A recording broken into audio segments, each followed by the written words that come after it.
Dans une interview du 7 janvier 2015, Gerhard Wisniewski a décrit la prétendue lutte contre le terrorisme qui a commencé le 11 septembre 2001. Ce serait le résultat d'une prophétie ou d'une planification de quelques experts politiques et stratégiques de tout le Pentagone et de ceux qu'on nomme les néoconservateurs.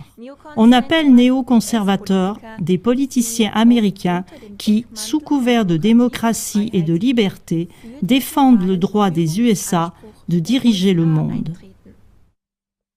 Ceux-ci auraient déjà planifié la guerre des civilisations au début des années 90 pour qu'elle vienne relayer le conflit Est-Ouest, car il est très clair que le conflit Est-Ouest était très avantageux pour l'Occident, c'est-à-dire pour l'industrie de l'armement, pour les politiques, parce qu'ils pouvaient ainsi garder le peuple sous tension.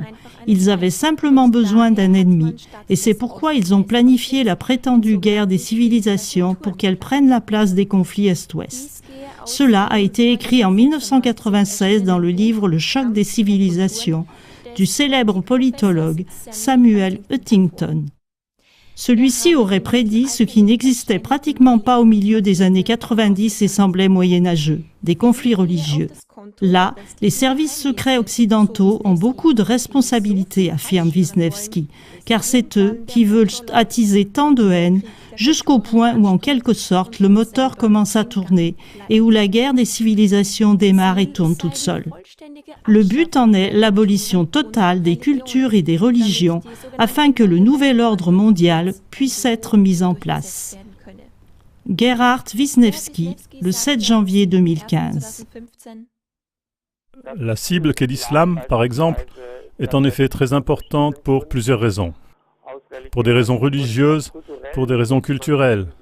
On voudrait que disparaisse cette culture qui insiste fortement sur les valeurs conservatrices, comme la famille.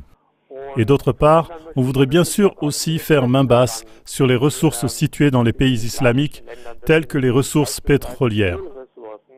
Autrement dit, comme toujours, des événements et des plans stratégiques de cette sorte sont multifonctionnels.